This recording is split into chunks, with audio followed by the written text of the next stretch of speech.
So, real quick, where was the Ebony Club located? I never heard of that one. Oh, the Ebony Club, back in the day was right there on, gosh, it went just that quick, it went out of my head.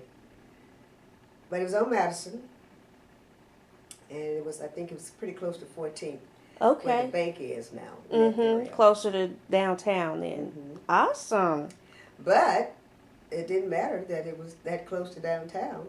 It was still the ghetto. But they didn't call this the ghetto. They called it the Central District then. And I was trying to figure out why they called it the Central District, and then I was told because it's in the center of Seattle. I said, nah, I've been all over Seattle. This ain't the center. But that was the only place. This was the only place that we could buy a house. My husband and I got married. We went house hunting. And the first thing that the real estate agents would tell us, because you could only go to a black real estate agent. And I won't call the name of the agency, but we went to see several houses all right here in the central area because this was the only place they would show us. And then he finally brought us to this house. And I said to him, I've always loved brick. I don't care if it's ugly, I'm going to buy it. And I want us to buy this one. And so I've been in this house since 1973. Okay. So, but you actually moved to Seattle what year? I came to Seattle in 1963. Oh, okay.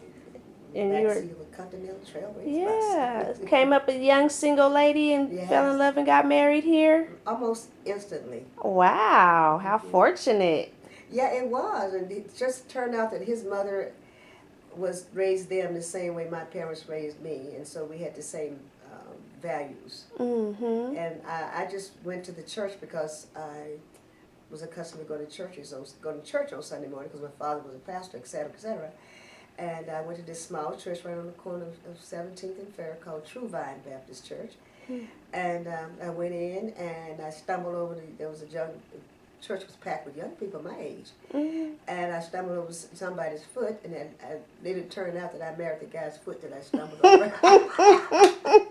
And we got married in 1973. That is 1963, awesome. 61, 62, 63. That's right, 63. Yes, yes. Okay, so great. This is in the central area when it was exclusively when we black. bought this house, they wouldn't even show you any other area. And this is the north. Yeah, that's fine. So tell me now. You were saying how you went to this club and sang, did some singing. Now, is that when you met Joe Brazil, or was it later? I heard about Joe Brazil. Okay. And somebody told me that he was outstanding, and if I wanted to get a little bit more into the scene, that I need to learn the people who were already in the scene or making the scene happen. And so I think the first time that I spoke to him was probably either in the Cotton Club or at the Ebony Club. I don't remember which one it was, but it was right here in the Central District. And then there was a club that was right here in the Central District on 34th. And I for the life of me, I was trying to think of that earlier, and I cannot think of what that club was called. But and I felt guilty because I was raised in the church, and then I was in Seattle trying to get into the scene, the music scene, the more popular music scene, and felt guilty, and I was torn inside from the way I was reared into what I wanted to do. And that fight stayed within me for a long, long time, but I really, really got an opportunity to meet a lot of the jazz greats up here in Seattle who were noticeable and noted at that point. But they were having just as much trouble as I was because there weren't many places that they could play. There were a few, really a few, when I say a few, maybe 2 or 3 little clubs around that African Americans had, but they really weren't very large. And then they became more visible to the white community, and they got an opportunity to play in other bigger places. And that's something that I didn't feel like fighting for, so I just sort of eased myself right out of the scene. Decided to stay with the church. Well, that's great. That's fabulous. You know, there's something for everyone, and that's what I do love about the industry. You know, I mean, really, because you don't make any money singing gospel, and I did make money when I was singing pop. I was singing blues and jazz. Yeah, cool. I didn't even know how to sing blues and jazz. I taught myself to sing blues and jazz by listening to other blues and jazz singers. And, we used to have these big old 78 records and 45s, and that's how I learned how to sing it. So did you have any personal experiences with Joe Brazil?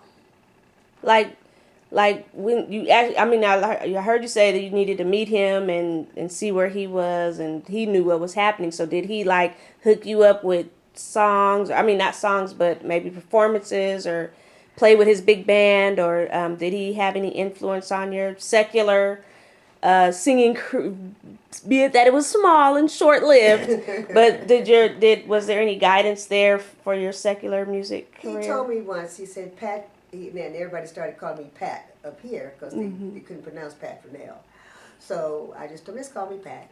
And he did say to me at one point, he said, you're so gifted, and I don't know how to tell you that it's going to be easy, because it's not.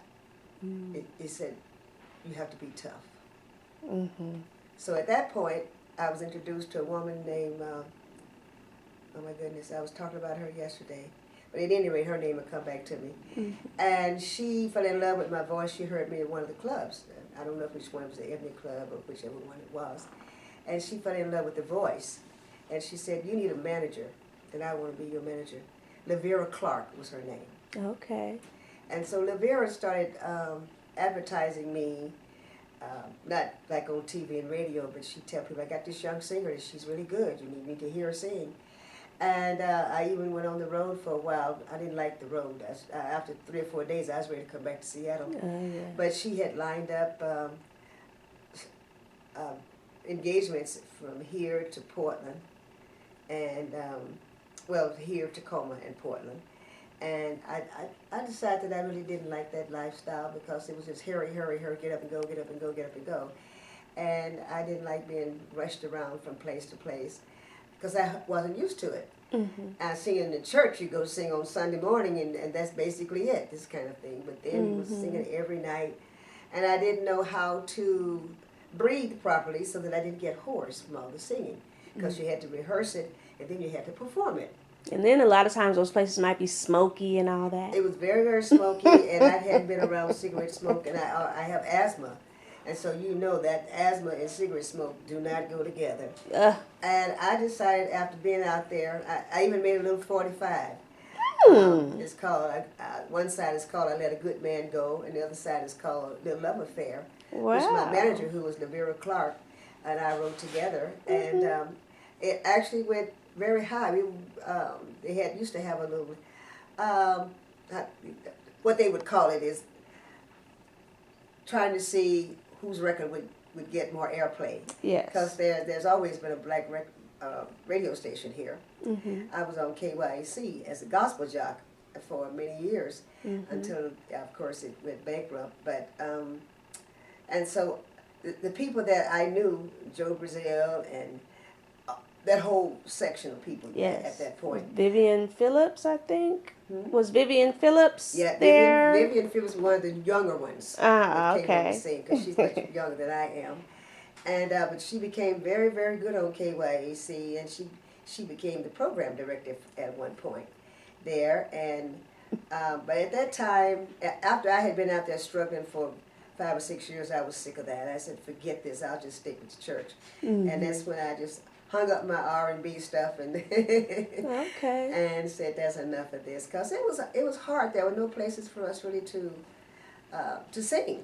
So did you ever go to BAM, which was the Black Academy of Music school? Yes, I did. I went to BAM. So what type of experiences did you have there? Well, because it was African American, it was much easier there, see, because that's what everybody knew. That's what BAM was about. So they were trying to get us exposed to the greater Seattle audiences.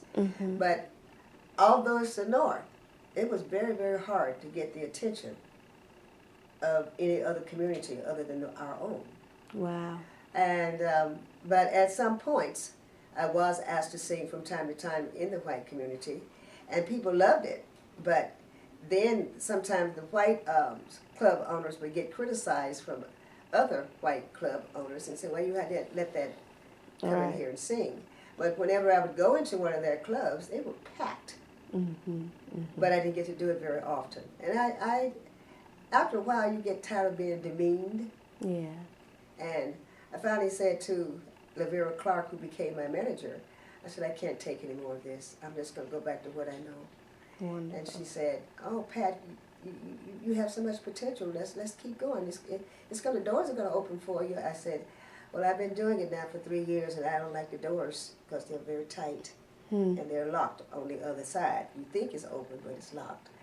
And eventually, I just decided I've had enough. Well, you had fair warning from Uncle Joe. He sure did. That it is tough. It's tough. He told And me it so was you tough. went in knowing, and so it's wonderful. I'm glad you had that experience. I'd love to. Do you still have one of your 45s, or It's in my safe deposit you do box. have it? That's wonderful. Yes, Uh-huh. awesome. Yeah. So this is great to have learned more of your history and your connection and the Brazil effect on your life. Well, yes, those guys had a lot more patience than I did. You tell me a couple of times that you're not interested in me, I'm through with you too. Right. But men are made differently anyway when it comes to things that they really want to do. And I think that your cousin was one of the few who decided that he wasn't going to let anybody stop him. And they were very popular in this area. They worked in Tacoma, and they also, I don't know if they went to Everett. I don't think they went to Everett, but I don't really know that. Oh, I think there was a recording studio there. I'm told that John Coltrane came to town, and there you go. And they recorded Ohm. He Yes. was here, and my Yes. Uncle Joe's on that album. Yes, he is on that album. And That's right. and he hosted a lot of mini festivals. Did you ever do any of his festivals? I Would did he have music gospel? festivals, but I did them as a gospel singer. Right, I can imagine he would Yeah. have gospel, Yeah, especially if he did. did a weekend, and he Yes. knew just who to call, Yeah, right? he did. And I was, okay, I'll be there. Oh, that's so And fabulous. then from that experience, I organized the choir I still have, which is the Total Experience Gospel Choir. This is our Awesome. 45th year. So are you saying that some of those activities with the Joe Brazil festivals helped to inspire your? Yes, it did, because in the first place, I didn't like what I had to go through to do Dealing with things. other people. So he said, I'm going to get, you So, saw how he did but that? He put my name out there. Yes. He put my name out there. And then when Wonderful. the Total Experience Choir was organized in 1973, we started going to the festival. They started having gospel Sundays Yes. in the black festivals. And so they would feature the Total Experience Choir from time to time. And then I became a radio disc jockey for KYAC Radio, and I was on the air for many, many years. I pushed my own choir and everybody else that was in gospel, because I knew what a hard time I had had without the support of the radio stations. And so several of the young people that were in my choir, the Total Experience, went on to do great things with their voices. Wonderful. And the most famous one his name was Sam Smith. Of course, we had a politician in the area by the name of Sam Smith as well, who helped a lot of us too. Joe didn't let anything stop him. He was, I'm going to get this done. Wow. And if it had not been for his, pardon the expression, bulldog tenacity, a lot of us African American artists would not have been heard. And I can say that in all honesty. Well, thank you. That felt good to hear. I appreciate your time. I love your story, and I can hardly wait to hear and see more. Oh, thank you. Yes, So you just continue to be blessed, and we'll be signing off for now, and talk to you soon. All right, thank you.